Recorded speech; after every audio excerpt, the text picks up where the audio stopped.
नमस्कार विद्यार्थी मित्रांनो, आज आपण गेल्या फेब्रुवारी महिन्यापासून संपूर्ण विश्वावरती कोरोना महामारीचे एक संकट या ठिकाणी उद्भवलेलं आहे आणि त्यामुळे प्रत्येक क्षेत्र जे आहे त्याचे जे प्रत्येक क्षेत्र या ठिकाणी मागं पडलेलं आहे। त्यामध्ये शिक्षण क्षेत्राचा सुद्धा ज्यावेळेला आपण विचार करतो त्यावेळेला फेब्रुवारी महिन्यापासून आजपर्यंत संपूर्ण शिक्षण जे आहे, शिक्षण प्रक्रिया ही या ठिकाणी थांबलेली आहे। परंतु शासनाने जून महिन्यामध्ये असा निर्णय घेतला की विद्यार्थ्यांना ऑनलाईन पद्धतीने शिक्षण देण्यात यावं आणि त्या पद्धतीने शिक्षण द्यायला खऱ्या अर्थाने जून नंतर हळूहळू सुरुवात झालेली आहे। की आज आपण म्हणतो की संगणकाचं युग आहे, तंत्रज्ञानाचं युग आहे आणि म्हणून खऱ्या अर्थाने तंत्रज्ञान शिक्षण प्रणालीमध्ये कसं वापरावं यासाठी ही सुरुवात आहे।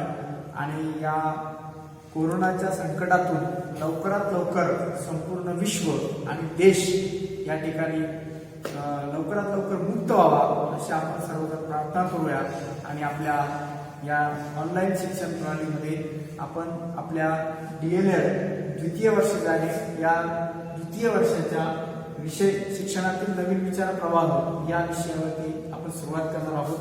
तर विद्यार्थी मित्रांनो, 2016 साली शिक्षण प्रक्रियेमध्ये म्हणजे शिक्षकांच्या शिक्षण प्रक्रियेमध्ये खूप मोठ्या प्रमाणामध्ये बदल झालेले आपल्याला पाहायला मिळतात आणि त्यानुसार नवीन विषय जे आहेत त्याचा अंतर्भाव अध्यापक जी डिग्री आहे BEd या डिग्रीमध्ये नवीन विषयाचा अंतर्भाव करण्यात आला आणि त्या विषयाला जी ओळख आहे ती ओळख आज आपण पाहणार आहोत। त्या विषयाचं नाव आहे शिक्षणातील नवीन विचार प्रवाह आणि आज आपण फक्त या विषयाची जी ओळख आहे ती ओळख आपण पाहणार आहोत। तर शिक्षक पत्रिका अभ्यासक्रम 2016 मध्ये जे प्रामुख्याने बदल झालेले आहेत त्या बदलानुसार की हा जो विषय आहे हा विषय यामध्ये 100 मार्काला हा विषय आहे। या 100 गुणांपैकी 60 गुण जे आहे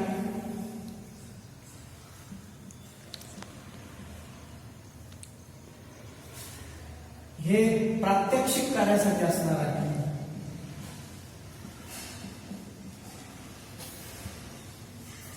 आणि 40 गुण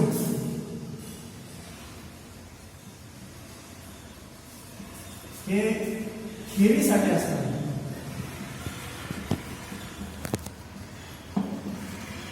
तर 60 आणि 40 अशा प्रकारे या विषयाची गुण विभागणी करण्यात आलेली आहे।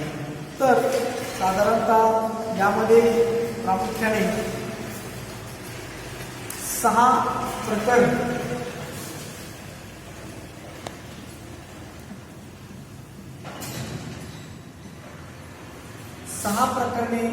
या पूर्ण विषयामध्ये असणार आहेत। त्यामध्ये पहिलं जे प्रकरण आहे ते कृती संशोधन ओळख आणि नवोत्तर।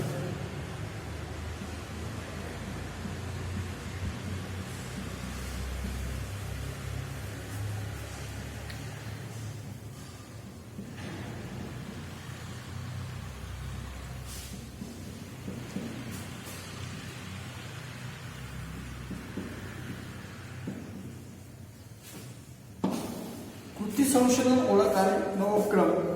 तर या प्रकरणामध्ये आपल्याला प्रामुख्याने शिक्षण क्षेत्रामध्ये दैनंदिन अध्यापन करत असताना शिक्षकाला अनेक समस्या ज्या असतात त्या भेडसावत असतात आणि या समस्या त्यांचं निराकरण करण्यासाठी नेमकं काय केलं पाहिजे तर हे या कृती संशोधनाच्या माध्यमातून आपल्याला त्या ठिकाणी त्याची उपयोजना करायची आहे।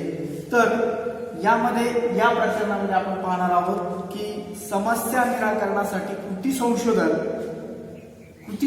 म्हणजे काय, कृती संशोधनाचे संबोध, त्यानंतर गरज, महत्व काय आहे, नेमकं शिक्षण क्षेत्रामध्ये कृती संशोधनाची गरज काय आहे। तर आपण प्रामुख्याने पाहतो की दैनंदिन अध्यापन करत असताना शिक्षक ज्या वेळेला अध्यापन करतो तर प्रामुख्याने विद्यार्थ्यांची उपस्थिती हा एक महत्त्वाचा प्रश्न आहे किंवा ज्या वेळेला 1ली ते 5वी मध्ये ज्यावेळेला शिक्षक विद्यार्थ्यांना शिकवत असतात, पहिली ते 5वीचा जो सिलेबस आहे किंवा पहिली ते 5वीचे जे वर्ग आहेत यामध्ये प्रामुख्याने आपल्याला काही समस्या भेडसावत असतात. तर त्यामध्ये असा लक्षात येतं की 4थीचा विद्यार्थी आहे आणि त्याला वाचता येत नाही, अशा ही एक समस्या. म्हणजे का वाचता येत नाही, तर त्यासाठी काय उपाययोजना करता येईल, तर हेच सगळ्या ज्या उपाययोजना आहेत या प्रामुख्याने कृती संशोधन या विषयाच्या अंतर्गत आपल्याला अभ्यासता येऊ शकतात. या संशोधनाच्या अभ्यासातून आपण त्यावरती संशोधन करू शकतो आणि विद्यार्थ्यांचं वाचन, त्या वाचन प्रक्रियेमध्ये विद्यार्थी कसा यशस्वी होईल हे आपण त्या ठिकाणी अभ्यासू शकतो. म्हणून प्रामुख्याने कृती संशोधन, त्याचा संबोध म्हणजे कृती संशोधन म्हणजे काय, त्यानंतर त्याची ओळख, त्याची गरज हे या प्रकरणामध्ये अभ्यास करावं. यामध्ये प्रामुख्याने आणखी दुसरा मुद्दा आहे की संशोधनाची साधने कोणकोणती आहेत, संशोधन म्हणजे काय, हे मुद्दे जे आहेत या ठिकाणी येणार आहेत. त्यानंतर जी माहिती संशोधन काळामध्ये आपण एकत्रित केलेली आहे त्या माहितीचं पृथक्करण करणं, माहितीचं विश्लेषण करणं, त्याच्यानंतर त्या माहितीवरती अहवाल लिहिणं आणि तो अहवाल सादर करणं, अशा प्रकारे आपल्याला कृती संशोधन जे आहे ही संकल्पना समजून घ्यायची आहे. त्यानंतर दुसरी संकल्पना याच्यातली महत्वाची ती म्हणजे नवोपक्रम.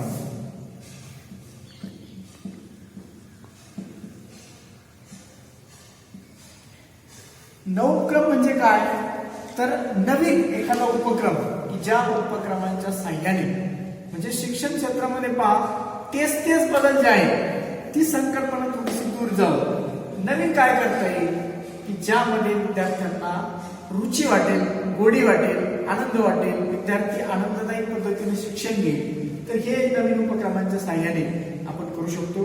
ही संकल्पना आपल्याला या प्रकरणामध्ये समजून घ्यायची की नवोपक्रम म्हणजे काय.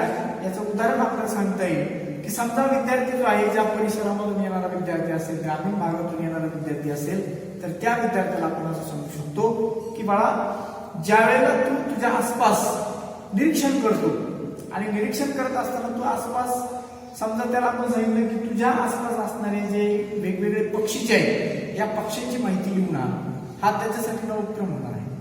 म्हणजे उदाहरणार्थ तो जो निरीक्षण करेल आणि निरीक्षण केल्यानंतर समजा जे पक्षी आहेत, उदाहरणार्थ चिमणी असेल, कावळा असेल, पोपट असेल, आणखी असे जे पक्षी आहेत, साळुंकी असेल, तर या पक्ष्यांची माहिती तो लिहून आणेल. म्हणजे काय की त्याच्यासाठी हा एक नवीन उपक्रम आहे. आणखी असं सांगता येईल की तू सकाळी उठल्यापासून रात्री झोपेपर्यंत काय काय करतो ते लिहून आण. म्हणजे विद्यार्थी जो आहे त्याला आपल्याला गुंतवून ठेवायचं आहे, त्याच्या कृतीला, त्याच्या बुद्धिमत्तेला त्याला आपल्याला चालना द्यायची आहे. फक्त घोकमपट्टी किंवा पाठांतर या माध्यमातून विद्यार्थ्याला शिक्षण द्यायचं नाहीये, तर त्याला नवीन उपक्रमांच्या साह्याने आपल्याला शिक्षण द्यायचं. तर अशा प्रकारे हे पहिलं प्रकरण आहे की ज्या प्रकरणामध्ये कृती संशोधनाची ओळख आणि नवोपक्रम हे अभ्यास करावं. त्यानंतर दुसरं प्रकरण आपण या विषयामध्ये अभ्यास करावं ते आहे कृती कौशल्य आधारित विचार प्रवाह.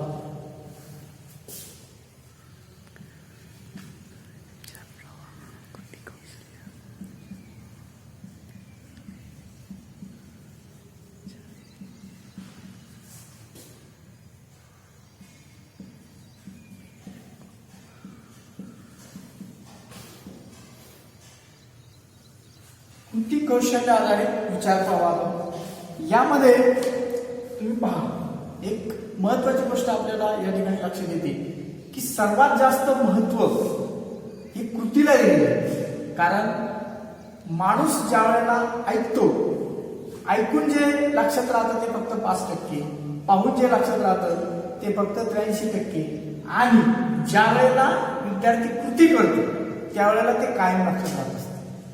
म्हणून कृती ही फार महत्वाची आहे आणि म्हणून कृती कौशल्य आधारित विचार प्रवाह या प्रकरणामध्ये आपण पाहणार आहोत की यामध्ये नवीन संकल्पना ज्या आहेत की ज्या आपण पाठीमाग ज्या शाळा ज्या आहेत त्या नॅशनल लेवलवरती किंवा विश्व लेवलवरती ज्या शाळा प्रसिद्ध झालेल्या आहेत त्या शाळांनी ह्या संकल्पना अवलंबलेल्या आहेत. त्यामध्ये प्रामुख्याने ABL ही संकल्पना आपण अभ्यास करणार आहोत या प्रकरणामध्ये. ABL म्हणजे काय, ऍक्टिव्हिटी बेस्ड लर्निंग. मग एबीएल काय आहे ही संकल्पना आपण विस्ताराने या प्रकरणामध्ये अभ्यासू. त्यानंतर एबीएलची शक्तीस्थळे कोणकोणती आहे नेमकं ही संकल्पना समजून घ्यायची की ज्यामध्ये फक्त कृतीवरती विद्यार्थी शिकणार आहे. मग ते जे काय आहे ते सगळं आपण काय करणार आहोत की विस्ताराने या प्रकरणामध्ये अभ्यासणार आहोत. त्यानंतर तिसरं प्रकरण या विषयाचं त्याचं नाव आहे शासकीय योजना.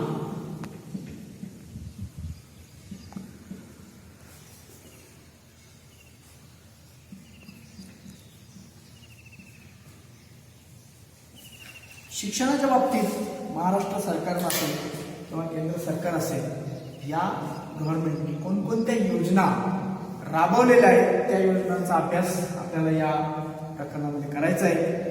तर यामध्ये पहिल्यांदा प्रगत शैक्षणिक महाराष्ट्र 2015 साली शासनाने प्रगत शैक्षणिक महाराष्ट्र ही योजना अंमलात आणली. या योजनेचा उद्देश हा आहे की विद्यार्थ्याला कमीत कमी साक्षरता, अंकज्ञान आणि वाचन या दोन संकल्पना आल्या पाहिजे. आणि या संकल्पनाच्या उद्देशाने ही प्रगत शैक्षणिक महाराष्ट्र योजना शासनाने सुरू केली.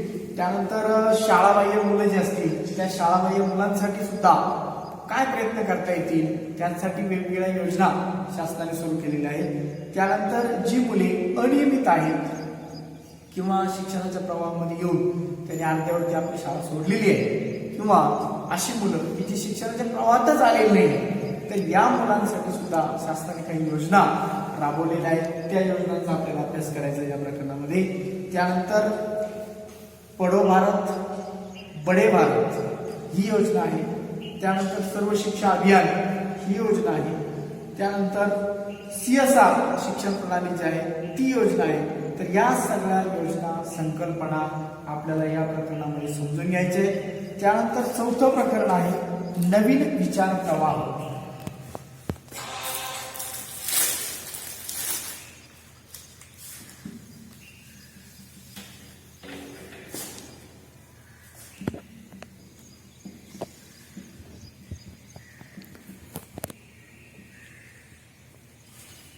नवीन विचार प्रवाह. आता हे चौथं प्रकरण आहे. या प्रकरणामध्ये प्रामुख्याने कार्यक्रम व्यवस्थापन म्हणजे ज्या वेळेला आपण कार्यक्रम घेतो शाळेमध्ये वेगवेगळे कार्यक्रम असतात. सांस्कृतिक कार्यक्रम असतील किंवा स्पर्धा असेल किंवा एखाद्या महापुरुषाची जयंती असेल, पुण्यतिथी असेल, हे कार्यक्रम ज्या वेळेला आपण घेतो त्यावेळेला या कार्यक्रमाचं व्यवस्थापन कसं करायचं. कारण नुसता कार्यक्रम घेऊन चालत नाही तर त्याचं व्यवस्थापन ही संकल्पना जी आहे ती अतिशय महत्वाची आहे. म्हणून कार्यक्रम व्यवस्थापन हे या प्रकरणामध्ये आपण पाहणार आहोत की कशा पद्धतीने कार्यक्रमाचं व्यवस्थापन करायचं आहे. याच्यामध्ये नियोजन करत असताना शिक्षकाची भूमिका काय असेल, विद्यार्थ्याची भूमिका काय असेल याचाही आपल्याला विचार प्रामुख्याने करायचा आहे. त्यानंतर यातलाच आणखी दुसरा मुद्दा आहे शैक्षणिक पर्यटन. बऱ्याच वेळेला आपण म्हणतो की सहल, शैक्षणिक सहल ज्या आयोजित केल्या जातात तर यामध्ये प्रामुख्याने शैक्षणिक पर्यटन म्हणजे शैक्षणिक सहल आयोजित केली. आता शैक्षणिक सहल ज्या वेळेला आयोजित केली जाते ती फक्त फिरण्यासाठी असते का तर नाही. ज्या वेळेला तुम्ही एखाद्या किल्ल्याला भेट देता किंवा ज्या वेळेला तुम्ही एखाद्या समुद्र किनाऱ्याला भेट देता तर त्या ठिकाणामध्ये असणारी भौगोलिक स्थिती काय आहे किंवा ऐतिहासिक बाब काय आहे. किल्ल्याच्या बाबतीत आपण पाहू तर त्या ठिकाणी असणारं ऐतिहासिक महत्व म्हणजे इतिहास हा विषय त्या ठिकाणी आपल्याला अभ्यासता येऊ शकतो. म्हणून किल्ल्यांना आपण भेट देऊ शकतो. त्यानंतर भौगोलिक वातावरण, भौगोलिक स्थिती, डोंगर दऱ्या ज्या वेळेला आपण पाहतो त्यावेळेला तिथली भौगोलिक परिस्थिती काय आहे म्हणजे भूगोल या विषयाचं अध्यापन आपल्याला त्या ठिकाणी होऊ शकतं. म्हणून भूगोल आणि इतिहास हे जे दोन विषय आहेत या विषयामध्ये ही जी अध्यापन पद्धती आहे या अध्यापन पद्धतीचा वापर प्रामुख्याने भूगोल या विषयामध्ये केला जातो की पर्यटन त्या ठिकाणी प्रत्यक्ष भेट द्यायची आणि त्या स्थळाला भेट देऊन तिचं महत्व काय आहे हे आपल्याला अभ्यासायचं आहे. म्हणून शैक्षणिक पर्यटन सुद्धा विद्यार्थ्याच्या दृष्टीने अतिशय महत्वाचं आहे. हे या नवीन विचार प्रवाह या ठिकाणी मतप्रवाह अस्तित्वात आलेला आहे. त्यानंतर आपण पाहणार आहोत की शिक्षक आणि पालक यांच्यामध्ये समन्वय असला पाहिजे. बऱ्याच वेळेला विद्यार्थी नेमकं काय करतो, शाळेत जातो का, शाळेत गेल्यानंतर तो अभ्यास करतो का, तर या सगळ्या गोष्टी आहेत. या बाबतीत विद्यार्थी घरी आल्यानंतर अभ्यास करतो का. आपण पाहतो की आता सध्या ही जी परिस्थिती आहे त्या परिस्थितीमध्ये विद्यार्थी त्याचं जे लक्ष आहे अवधान हे साधारणतः टीव्ही मोबाईल या ज्या गोष्टी आहेत की ज्या वापरायला नको आहेत त्या गोष्टीकडे त्याचं लक्ष जास्तीत जास्त केंद्रित होतं आणि म्हणून तो अभ्यास करतो का, तो काय करतो, या सगळ्यांसाठी शिक्षक आणि पालक यांच्यामध्ये समन्वय असणं गरजेचं आहे. हा एक प्रभाव या ठिकाणी समोर आलेला आहे.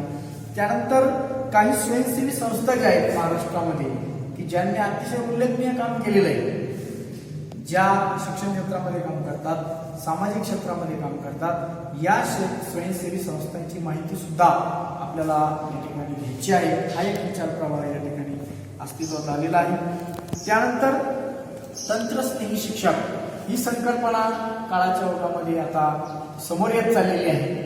तंत्रस्नेही शिक्षक, कारण तंत्रज्ञानाची गरज आहे, संगणकाचं युग आहे, त्यामुळं हे तंत्रज्ञान आपण शिकून घेतलं पाहिजे आणि म्हणून तंत्रस्नेही शिक्षक ही संकल्पना आपल्या शिक्षण प्रणालीमध्ये अस्तित्वात आलेली आहे.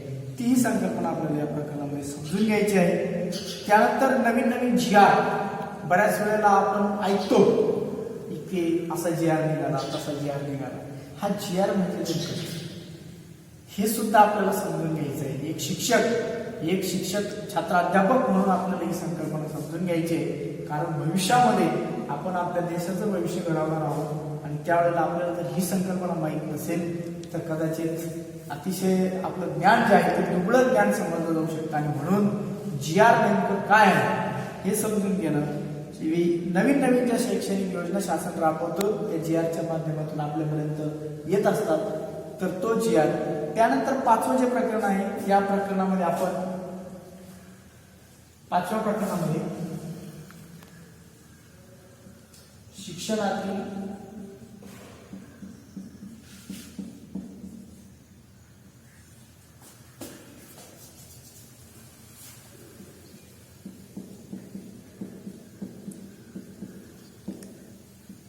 नीतितत्वे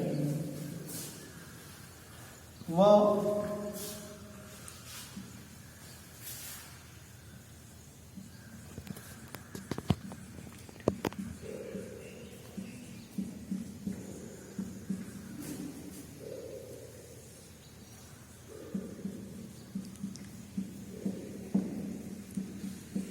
शिक्षकांसाठीची आचारसंहिता व अध्यापन एक व्यवसाय. शिक्षकांसाठीची आचारसंहिता, अध्यापन एक व्यवसाय. या प्रकरणामध्ये नीतितत्व म्हणजे नेमकं काय, नीती, कारण अतिशय महत्वाचा मुद्दा आहे की शिक्षण प्रणालीमध्ये शिक्षक म्हणून शिक्षकाला कोणकोणत्या नीतितत्वांचा विचार करायचा आहे. त्यानंतर शिक्षकांसाठी आचारसंहिता, जशी निवडणुकीच्या काळामध्ये राजकीय आचारसंहिता हा शब्द आपण बऱ्याच वेळेला ऐकतो, त्याच पद्धतीने शिक्षकांसाठी सुद्धा आचारसंहिता म्हणजे नेमकं काय, तर नियमावली, की आपण काय करावं काय करू नये याचा विचार या आचारसंहितेच्या माध्यमातून आपल्याला करायचा आहे. आणि अध्यापन एक व्यवसाय, हा सुद्धा एक व्यवसाय आहे. ज्याप्रमाणे शेती व्यवसाय आहे, वेगवेगळे व्यवसाय आहेत, या व्यवसायामध्ये हा एक महत्वाचा व्यवसाय आहे की ज्याच्यामध्ये भारताचं भविष्य आपण घडवणार आहोत. आणि म्हणून या प्रकरणामध्ये आपल्याला या सगळ्या गोष्टींचा विचार करायचा आहे. त्यानंतर शेवटचं प्रकरण या विषयामध्ये, त्याचं नाव आहे दूरसंचार परिसंवाद.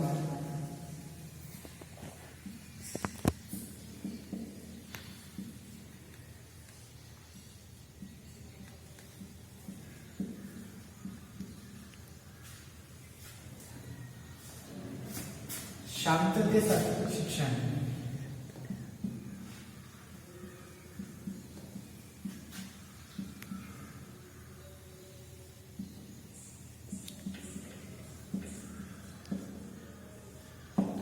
दूरसंचार परिसंवाद शांततेसाठी शिक्षण. याच्यामध्ये पहा की परिसंवाद म्हणजे नेमकं काय, ही संकल्पना आपल्याला बघायची. शांततेसाठी शिक्षण, शांतता म्हणजे नेमकं काय. ज्यावेळेला 1945 साली दुसरं महायुद्ध संपलं आणि दुसरं महायुद्ध संपल्यानंतर जगाला शांततेची गरज निर्माण झाली, तसं पाहिलं तर शांतता या अगदी बुद्ध काळापासून प्रचलित आहे. बुद्धांचं तत्वज्ञान ज्यावेळेला आपण अभ्यासतो त्यावेळेला आपल्याला शांतता काय आहे हे त्यामध्ये समजते. आणि म्हणून शांततेसाठी शिक्षण हे काय करता येईल आपल्याला, या सगळ्या संकल्पना आपल्याला या ठिकाणी समजून घ्यायचे. हे झालं थिअरी भाग. सैद्धांतिक भागामध्ये आपल्याला या गोष्टींचा अभ्यास करायचा आहे. त्यानंतर आता प्रॅक्टिकल कशा पद्धतीने असणार आहे, प्रात्यक्षिक कार्य कसं असणार आहे. तर प्रत्येक प्रकरण आणि त्यांची असणारी गुण विभागणी आपण पाहणार आहोत, ज्यामध्ये संकलित गुण म्हणजे थेअरी पेपर आणि आकारिक गुण म्हणजे प्रॅक्टिकल प्रात्यक्षिक कसे कसे असणार आहे, किती गुण असणार आहेत आपण पाहणार आहोत. तर यामध्ये पहिलं प्रकरण जे आहे, या प्रकरणामध्ये संकलित गुण जे असणार आहे म्हणजे प्रकरण पहिले, याच्यासाठी संकलित गुण असणार आहे 9 आणि प्रात्यक्षिक कार्यासाठी असणार आहे 10. त्यानंतर प्रात्यक्षिक कार्यामध्ये आपण वेगवेगळी साधनं जी आहेत ती वापरणार आहोत आणि त्या प्रत्येक साधनाला त्या ठिकाणी गुण असणार आहे. तर ती साधनं जी आहेत त्यांची ओळख आपण यानंतर बघू. त्यानंतर प्रकरण क्रमांक 2, हे 2 प्रकरण जे आहे, दुसरं प्रकरण, याच्यामध्ये संकलित गुण जे आहेत ते 5 मार्काचे असणार आहे संकलितसाठी आणि प्रात्यक्षिक म्हणजे आकारिक गुण 10 गुण असणार आहे. त्यानंतर तिसरं प्रकरण, हे तिसरं प्रकरण संकलित गुण असणार आहे 6 आणि आकारिक गुण असणार आहे 10. त्यानंतर चौथं प्रकरण जे संकलित म्हणजे थेअरीसाठी 10 गुण असणार आहे आणि आकारिकसाठी सुद्धा 10 गुण. त्यानंतर 5वं प्रकरण, या 5वं प्रकरण जे आहे हे थेअरीसाठी 5 गुणांसाठी असणार आहे आणि आकारिक 10. त्यानंतर 6वं प्रकरण, याच्यामध्ये संकलित गुण म्हणजे थेअरीसाठी गुण आहे 5 आणि आकारिक आहे 10. तर अशा प्रकारे गुणांची विभागणी या विषयाची असणार आहे. एकूण थेअरी असणार आहे 40 गुणांची आणि प्रात्यक्षिक असणार आहे 60.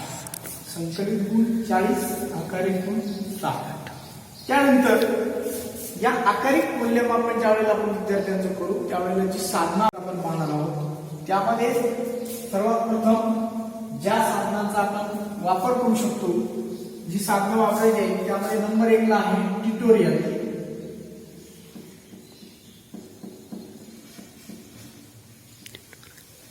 ज्या वेळेला विद्यार्थ्याचं आकारिक मूल्यमापन आपल्याला करायचं आहे त्यामध्ये प्रामुख्याने या 6 साधनांचा आपल्याला वापर करायचा आहे. यामध्ये नंबर 1 ला आहे ट्युटोरियल, नंबर 2 ला आहे परिसंवाद, नंबर 3 ला आहे स्वाध्याय, नंबर 4 ला आहे बहुपर्याय, 5 नंबर ICT आणि 6 नंबर प्रकल्प. या 6 साधनांचा वापर करून आपण विद्यार्थ्याला 60 गुणांच्या आधारे त्याचं मूल्यमापन करणार. तर अशा प्रकारे हा जो विषय आहे, आज आपण शिक्षणातील नवीन विचार प्रवाह कोणकोणते आहेत त्या प्रवाहाचा विचार आपल्याला करायचा आहे. प्रामुख्याने त्यामध्ये असणारी जी प्रकरणं आहेत त्या प्रकरणामध्ये काय काय आहे त्यांची नावं त्याचा आपण विचार केलेला आहे. त्यानंतर त्यांचं मूल्यमापन करत असताना कशा पद्धतीने करायचं आहे, तर प्रत्येक प्रकरणाची गुण विभागणी मूल्यमापन प्रकरणानुसार आपण केलेले आहे की संकलित आणि आकारिक. आणि त्यानंतर आकारिक मूल्यमापन करत असताना कशा पद्धतीने विद्यार्थ्याचं मूल्यमापन करायचं आहे ते आणि कोणकोणती साधनं आपल्याला वापरायची आहे, या साधनांच्या सहाय्याने आपण आकारिक मूल्यमापन करणार आहोत. हे आपण या ठिकाणी अभ्यासलेलं आहे. तर पुढच्या तासाला आपण प्रत्यक्ष अध्यापनाला सुरुवात करू. आज पहिलाच दिवस आहे आणि पहिल्याच दिवसाचा पहिला प्रयत्न या ठिकाणी माझा आहे की ऑनलाईन पद्धतीने शिकवण्याचा हा माझा पहिला प्रयत्न आहे. तो कशा पद्धतीनं व्यवस्थित होईल किंवा तो व्हायला पाहिजे, तर हा पहिला प्रयत्न असल्यामुळं बऱ्याचशा अडचणी त्या ठिकाणी आलेल्या आहेत आणि त्या अडचणीवरती आपण मात केलेली आहे. माझे सहकारी विदार सर, तसेच आमचे टेक्निशियन माझाच विद्यार्थी असणारा मापारी सर यांनी या ठिकाणी मदत केली आणि या मदतीच्या सहाय्याने आपण हा पहिला व्हिडिओ या ठिकाणी बनवलेला आहे. तो तुम्ही अभ्यासायचा आहे. तर अशा पद्धतीनेच आपण या ठिकाणी ऑनलाईन पद्धतीने दररोज विद्यार्थ्यांना वेगवेगळे विषय शिकवणार आहोत आणि त्याचं मूल्यमापन सुद्धा विविध पद्धतीने करणार आहोत. तर ठीक आहे, या ठिकाणी आपण थांबूया. धन्यवाद.